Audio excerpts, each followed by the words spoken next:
Psalm 105 summarizes a large portion of Israel's history. And it's interesting there that the psalmist mentions Joseph. You know, he's not mentioned all that much outside of the book of Genesis, but he is mentioned in the psalm. And it says his feet were hurt in fetters and iron, referring to the time he was unjustly put in prison by the Egyptians. And the psalmist also speaks of Joseph's rise to power, how the Pharaoh made him ruler in the land of Egypt. You know, Joseph's life really was an interesting one. And one of the things we find, a significant phrase that we find in Psalm 105, if you look at verse 19, the end of verse 19, it says, "The word of the Lord tried him," referring to Joseph. The word of the Lord tried him. It tested him. The Bible teaches God allows us to experience trials, to experience testing in this life. And as you can see up on the screen, that's the title of tonight's sermon, The Trials of Joseph. Life isn't always easy, and we don't always know why things turn out the way that they do.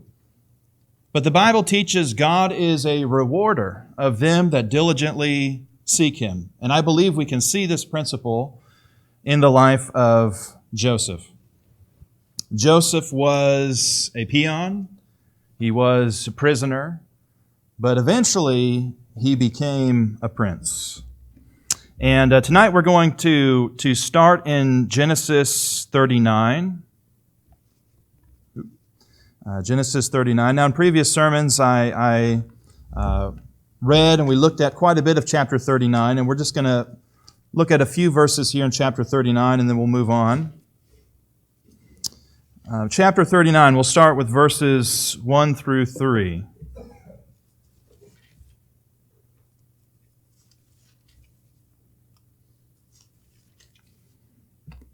Chapter 39, verses 1 through 3. "And Joseph was brought down to Egypt, and Potiphar, an officer of Pharaoh, captain of the guard, an Egyptian, bought him of the hands of the Ishmaelites, which had brought him down thither. And the Lord was with Joseph, and he was a prosperous man, and he was in the house of his master the Egyptian. And his master saw that the Lord was with him, and the Lord made all that he did to prosper in his hand." So this is again shortly after his brothers betrayed him. They sold him into a life of servitude. But it's interesting here that the Bible says the Lord was with him.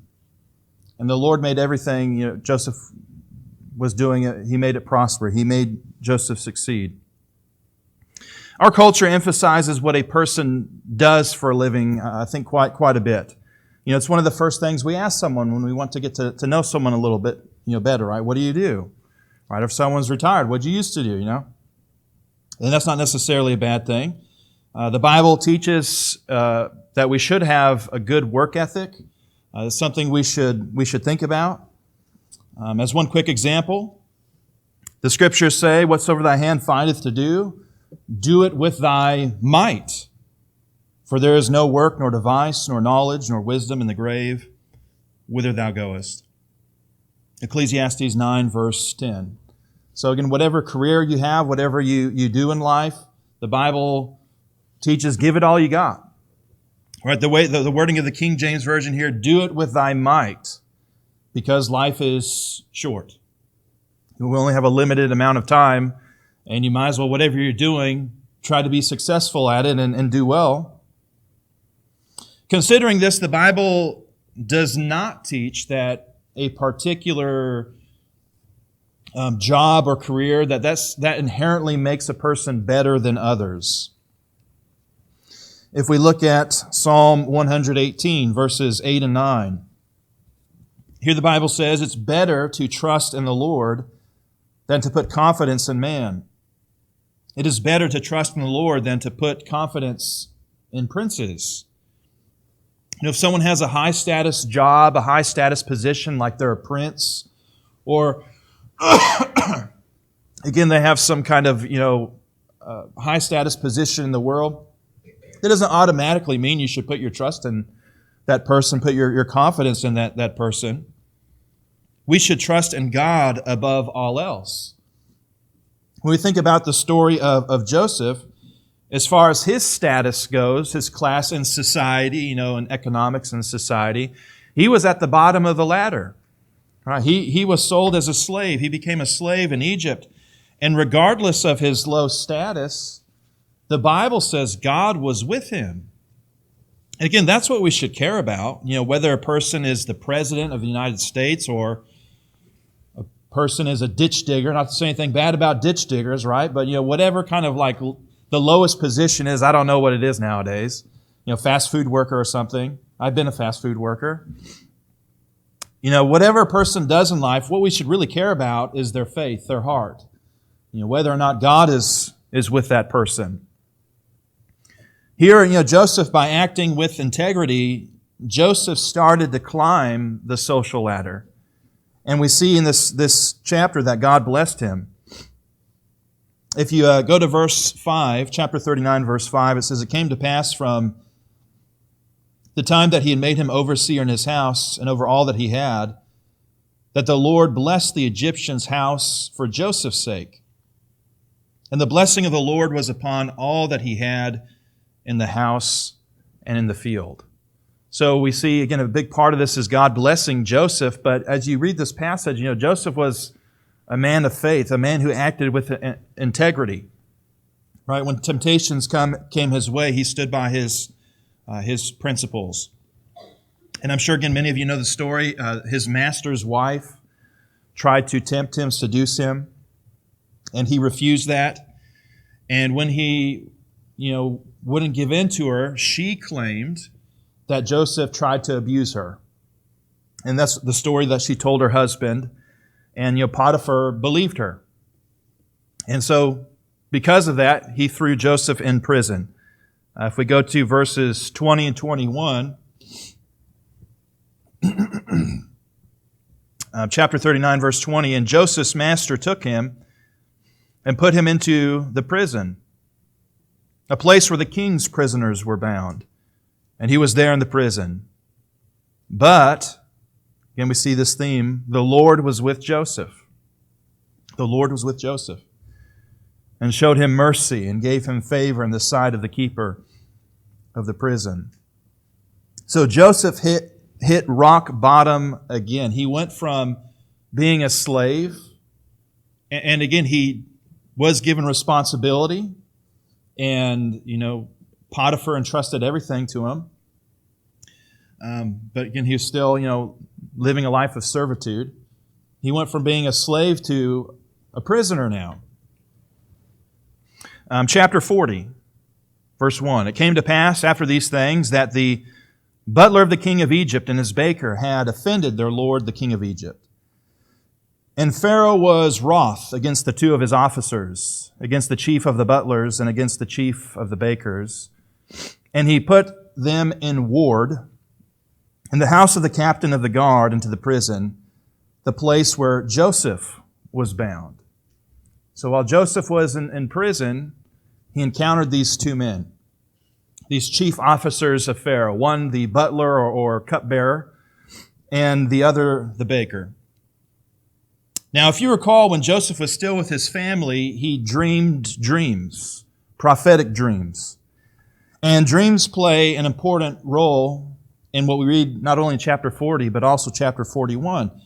These two men that he met who worked for Pharaoh, they both had a dream. Chapter 40, verse 5, it says, "And they dreamed a dream, both of them. Each man his dream in one night, each man according to the interpretation of his dream, the butler and the baker of the king of Egypt, which were bound in prison." So each man had a dream, and they come to Joseph and they ask Joseph to interpret their dream. And I'm summarizing a lot of this for time's sake. We're skipping over some of the details, but Joseph told the butler that his dream foreshadowed good things to come. And I encourage you, read the whole text in your free time. Good things would come for him. That the Pharaoh would free him from prison and reinstate him as the butler. However, Joseph told the baker that his dream was a bad omen. the Pharaoh would have him put to death. And as you can read the text, we're told this is what happened. His interpretation was fulfilled.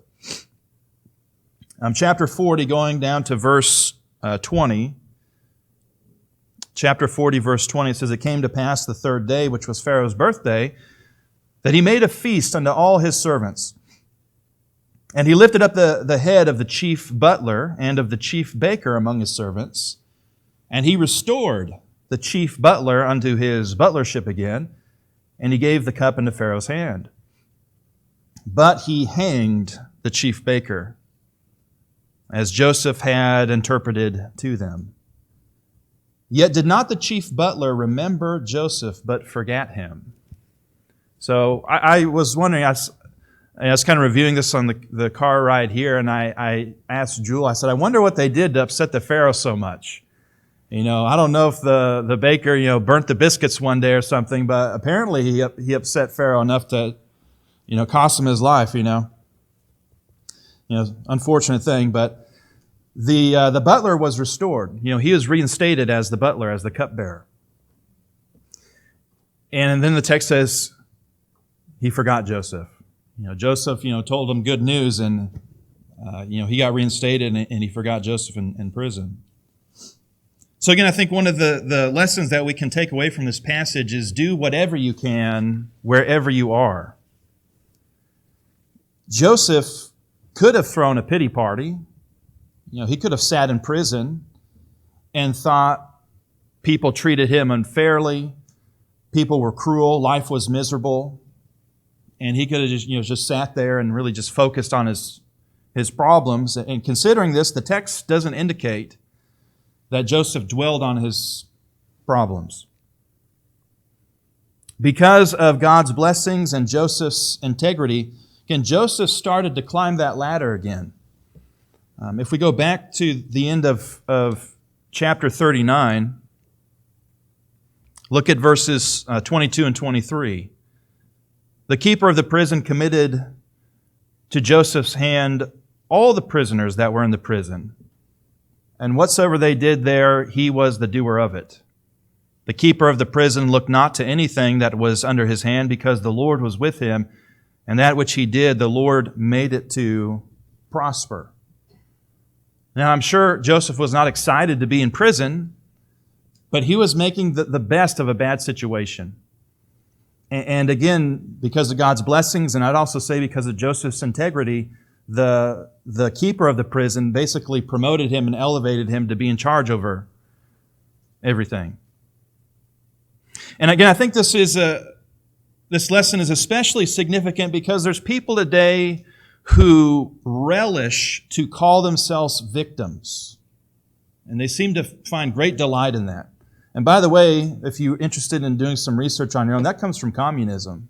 It comes from an ungodly, worldly way of viewing the world. You see, if you have privilege, then you're an oppressor. You're an immoral person.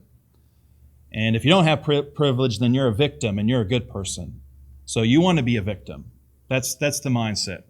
And people around you need to accommodate you and help you because you're a good person and you're a victim.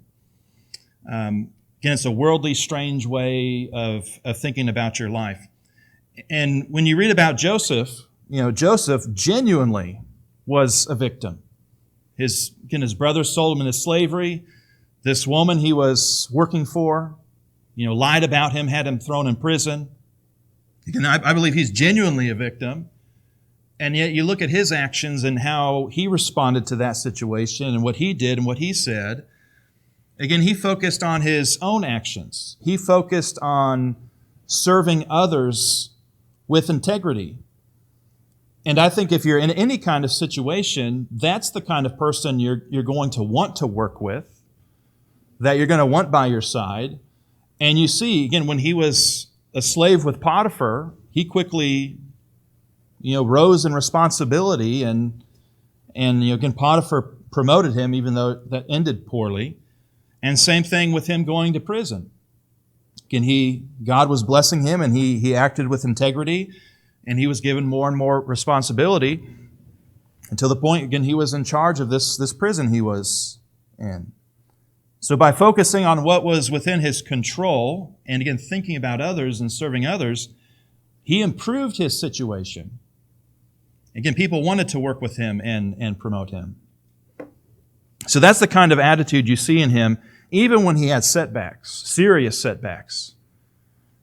Again, I don't know of anyone who'd wish to be this kind of slave or wish to be a prisoner, but yet that's the situation he found himself in. And he made the most of that situation. Well, again, strange turn of events. Eventually, he became a prince, to put it in my own words. If we continue with chapter 41, we'll look at verses 1 through 4. Chapter 41, verses 1 through 4. Now, the King James, there's an archaic word here, the word kine, K-I-N-E, and this is an old word for cows. It's the plural of cows. But we'll see that word here. Again, I'm reading from the King James. Chapter 41, verse 1, it says, "It came to pass at the end of 2 full years," so he was in prison for a while. This was not he did not have an easy life. At the end of 2 full years that Pharaoh dreamed, and behold, he stood by the river. And behold, there came out of the river 7 well-favored kine, cows, and fat-fleshed, and they fed in a meadow. And behold, 7 other kine came up after them out of the river, ill-favored and lean-fleshed, and stood by the other kine upon the brink of the river. And the ill-favored and lean-fleshed kine did eat up the 7 well-favored and fat kine. So Pharaoh awoke. Again, what a strange dream, right? So he has this dream. He's standing by the river, which for an Egyptian would be the Nile. That's the river for them. And he sees these, cattle come up out of the water. And they're nice and, nice-looking cows. And then 7 more cattle come from the river, and they're lean and sickly looking. And these lean ones eat the fat cows. Again, very strange dream. They eat them up. And this dream troubled him. He had another dream, which is essentially the same thing, but instead of cows, it was corn or grain. 7 good ears of corn were devoured by 7 bad or thin ears of corn. So these dreams disturbed him, and he searched for someone within his kingdom that could explain these dreams, that could interpret them for him. If you go down to verse 8, it says, "It came to pass in the morning that his spirit was troubled. And he sent and called for all the magicians of Egypt and all the wise men thereof. And Pharaoh told them his dream, but there was none that could interpret them unto Pharaoh." So again, he has these very strange dreams. Apparently he thinks they mean something. So he turns to his wise people, his religious leaders within their culture in Egypt, and no one can interpret them. Well, it was at this moment that the butler, who was with Joseph in prison, he remembered Joseph. And he tells the Pharaoh, "Well, I met a man who can interpret dreams." And so the Pharaoh summoned him. Joseph was freed from prison. He cleaned himself up, and he was brought to the Pharaoh. And through the Spirit of God, Joseph interpreted the dreams of the Pharaoh. Chapter 41, let's go to verse 25. "And Joseph said unto Pharaoh, The dream of the Pharaoh is one. God hath showed Pharaoh what he is about to do. The 7 good kine are 7 years, and the 7 good ears are 7 years. The dream is one. And the 7 thin and ill-favored kine that came up after them are 7 years, and the 7 empty ears blasted with the east wind shall be 7 years of famine. This is the thing I have spoken unto Pharaoh. What God is about to do, he showeth unto Pharaoh. Behold, there come 7 years of great plenty throughout all the land of Egypt. And there shall arise after them 7 years of famine. and all the plenty shall be forgotten in the land of Egypt, and the famine shall consume the land. And the plenty shall not be known in the land by reason of that famine following, for it shall be very grievous. And for that the dream was doubled unto Pharaoh twice. It is because the thing is established by God, and God will shortly bring it to pass. So he interprets this dream. He says both of these dreams are the same thing. They're one. The 7 fat cows with the 7 lean cows, and the 7 plentiful pieces of ears of grain with the 7 withered grain. And he says, this represents 7 years of plenty, where everything will grow and flourish and everything will be in abundance for 7 years. But then after that, there'll be 7 years of famine, where nothing will grow. And the Pharaoh believed Joseph, and so he appointed Joseph to have authority over all his house and over all the land of Egypt. Other than Pharaoh, Joseph became the highest authority in the land of Egypt. And it became his job to store grain during the 7 years of plenty, so when that famine came, they could survive. And again, you read through the Bible, Joseph was not a charlatan. He was not just making things up. The Bible teaches that's what came to pass. There were 7 years where they stored everything up and everything was growing well, but then there were 7 years of famine. And people from all over that area of the world, they had to go to Egypt to get food. But again, Joseph became a prince in Egypt. If we go to verses 38 and following, it says, Pharaoh said unto his servants, Can we find such a one as this, a man in whom the Spirit of God is? And Pharaoh said unto Joseph, Forasmuch as God hath showed thee all this, there is none so discreet and wise as thou art. Thou shalt be over my house, and according unto thy word shall all my people be ruled. Only in the throne will I be greater than thou. So he basically lets Joseph have all authority. He says, only in the throne I'll be greater than you. So again, an amazing story about this man. And his story doesn't end there, but that's all we have time for tonight. And Lord willing, I'll preach more from the book of Genesis in future sermons. Again, Joseph's life certainly was not easy, but it was interesting. He experienced the low lows and the high highs. How many people can say they know what it's like to be a slave, to be a prisoner, but also know what it's like to be a prince? And Egypt was like one of the world powers back then. So this wasn't, some small, kind of out of the way country. Egypt was one of the big players. So again, Joseph knew what it was like to be both, to go from, again, just kind of the worst situation in life to be a prince in Egypt. And, really amazing life. Let's turn to chapter 45, and I'll wrap things up tonight with just looking at a few verses. Genesis 45. Eventually, Joseph was reunited with his brothers. Because when this famine hit, again, they didn't have refrigerators and, canned food. I mean, you had to grow your food and, kill your livestock, and they ran out of food. And so they heard, Egypt had food, so, everyone's going to Egypt to get food. And because of that, he was reunited with his brothers. And notice what he says. Again, we're in chapter 45. Genesis 45, verses 4 and following. Joseph said unto his brethren, Come near to me, I pray you. And they came near and he said, I am Joseph your brother, whom ye sold into Egypt. Now therefore be not grieved, nor angry with yourselves, that ye sold me hither. For God did send me before you to preserve life.